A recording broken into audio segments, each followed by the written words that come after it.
Bonjour à tous et tous, Monsieur Khalfan. Merci infiniment en tout cas. C'est moi qui suis honoré d'être parmi vous. Alors, j'ai tout fait pour être à l'heure et malheureusement, vous étiez en avance. Donc forcément, il y a une absence de synchronisation. En tout cas, c'est un honneur pour moi d'être ici parmi vous, de représenter le MEDEF Alsace. Et je souhaitais passer effectivement ce temps avec vous pour qu'on puisse... idéalement échanger un petit peu après cette entrevue. Je vous rassure, hein, je serai le plus concis possible. Je voulais simplement effectivement qu'on s'attarde, Monsieur Khalfan me l'a demandé, sur la notion de RSE dans les entreprises, ce qu'elles peuvent en attendre et ce que vous pouvez justement apporter. Donc, je souhaitais évidemment, vous arrivez donc au terme de cette journée, j'imagine qu'il y aura des discours après des messieurs de la direction de l'UIT ou... Tout est fait. Bon, c'est parfait. Donc on arrive donc au terme de cette journée. Donc j'imagine très riche en échanges sur le sujet qui est effectivement très important pour nos entreprises, à savoir la maintenance face aux enjeux de la RSE. Alors, je vous parle au nom du MEDEF Alsace. Le MEDEF Alsace, je vous le précise très rapidement, le MEDEF Alsace, c'est la principale organisation patronale en Alsace qui représente, je vous ai donné quelques chiffres, qui représente 12 branches professionnelles, dont évidemment des branches de l'industrie, comme la métallurgie, lui-même, et évidemment la chimie. Vos futurs employeurs, évidemment, puisqu'ils sont en demande, je reviendrai bientôt, justement de talents en matière de maintenance. Donc, on représente 1500 entreprises sur l'ensemble de l'Alsace qui représentent à elles un peu moins de 100 000 salariés. Donc, des employeurs potentiels en tout cas pour vous. La RSE, la responsabilité sociétale des entreprises. Avec M. Khalfan, on s'était posé la question de l'acronyme. C'est RSE, il y a environnemental dedans. Tout est englobé en fait. Tout est englobé. J'avais fait je lui avais dit, on parle de la responsabilité sociétale et environnementale des entreprises. Et comme ça englobe tout le truc. Donc, on ne va pas s'attacher à ces acronymes, ce n'est pas du tout le sujet. Moi, je veux simplement vous dire que la RSE, elle s'articule autour d'une notion de développement durable. Le développement durable, la définition, elle est simple, elle est en 3 points. En 3 points. C'est le développement qui prend en compte 3 éléments, 3 dimensions. Dimension économique, bien sûr, sociale et environnementale. Et la RSE, c'est la mise en œuvre du développement durable au sein de l'entreprise pour justement renforcer sa performance et globale et être compétitive dans la durée. C'est exactement ce que font les entreprises. Vous avez eu des magnifiques entreprises qui sont intervenues, Octa Pharma, j'ai vu qu'il y avait Sueziocom qui était intervenu. Les entreprises, ça fait longtemps qu'elles sont dans la RSE, qu'elles sont engagées dans la RSE.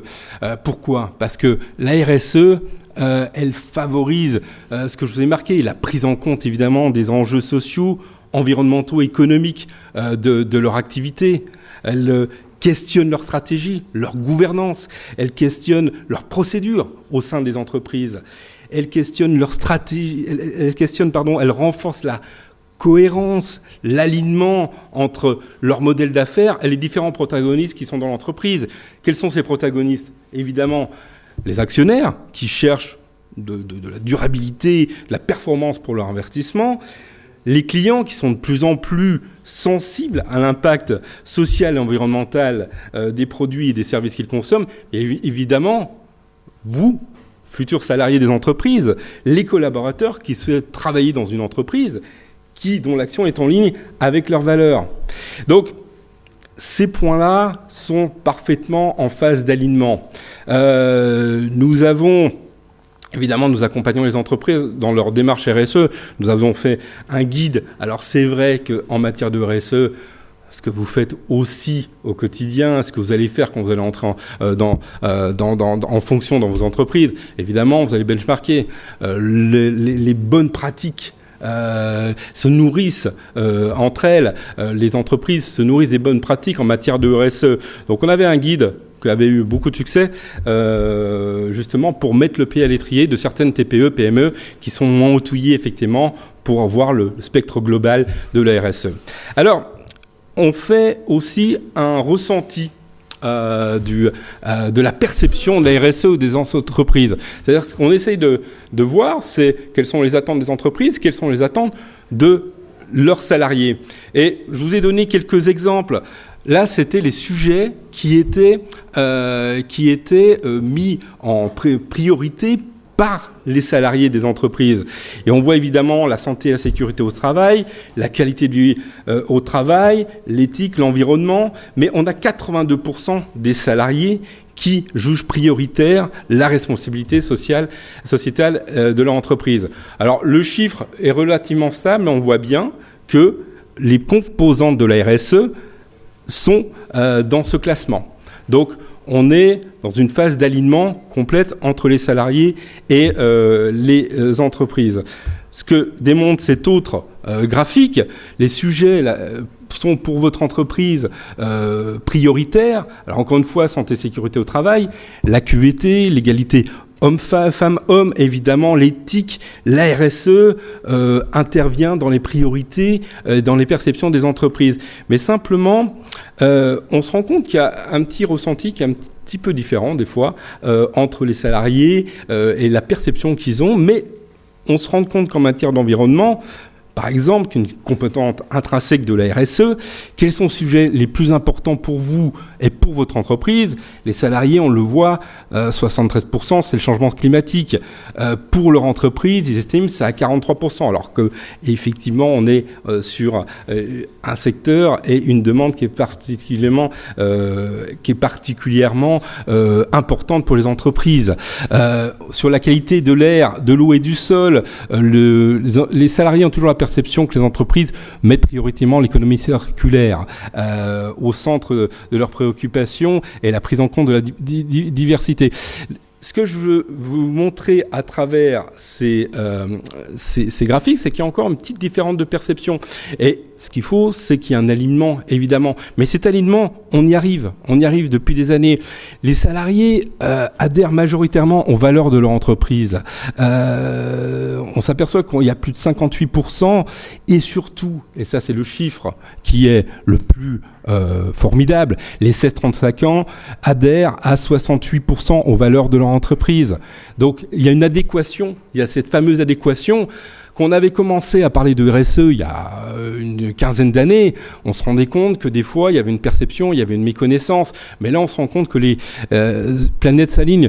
Il y a un ancien Premier ministre qui était célèbre pour ses répliques il y a une vingtaine d'années et qui disait la route est droite mais la pente est forte. Bah là, on la monte ensemble cette route. Donc, on est vraiment sur un alignement entre les attentes des salariés, entre les valeurs des entreprises sur la RSE. Maintenant, ces RSE, alors évidemment, vous avez, on s'est bien rendu compte depuis des années, et ça a été dit aujourd'hui, que la maintenance se limite évidemment plus à la simple réparation des équipements. C'est devenu, pour les entreprises, un levier stratégique pour améliorer leur performance globale, tout en répondant d'ailleurs aux exigences croissantes en matière de développement durable. Donc encore une fois, il y a cet alignement des planètes dont je parlais qui est parfaitement en phase. Et c'est en tant qu'acteur de la maintenance, vous êtes parfaitement au cœur de ce dispositif. J'avais un petit peu de retard, donc je serai rapide, je vous l'ai promis, je tiens parole. Mais une dernière chose, c'est un levier, la RSE, c'est un levier très important pour les entreprises par rapport à vos attentes. Et je vous parle à vous, chères étudiantes et chers étudiants. Je fais beaucoup d'envieux aujourd'hui d'être devant vous, malgré quelques petites minutes de retard. Je fais beaucoup d'envieux parce que j'ai beaucoup de contacts avec les DRH et dirigeants d'entreprise. Et les techniciens, les spécialistes de la maintenance, vous êtes des gens désirés en entreprise. Vous êtes vraiment des gens qu'on recherche. Donc vraiment, j'avoue, j'ai beaucoup, on fera peut-être des selfies tout à l'heure, mais je fais beaucoup d'envieuses et d'envieux parce que vous êtes vraiment au cœur des recherches des DRH. Donc vous avez bien choisi votre voie. Sur votre avenir, au présent, évidemment, vous êtes évidemment demandé par les entreprises, demandé par les DRH, comme je viens de vous le dire. Mais l'avenir, je ne vais pas vous raconter ma vie, mais récemment, je regardais pour la 50e fois Star Wars. Bon, alors, moi, je regarde plutôt la première trilogie. On est bien d'accord. Mais bon, ça n'empêche. Dans Star Wars, je me suis rendu compte que dans cette première trilogie, il y avait Chewbacca, que vous connaissez, qu'à un moment donné, qui répare C3PO. Alors, on va dire Chewbacca, c'est lui le technicien de maintenance. Ok. Après, R2D2, il répare C3PO. Ok. Donc finalement, c'est R2D2, le champion de la maintenance dans Star Wars. Mais au final, qui va réparer R2D2 ? Bah, c'est forcément l'une ou l'un d'entre vous.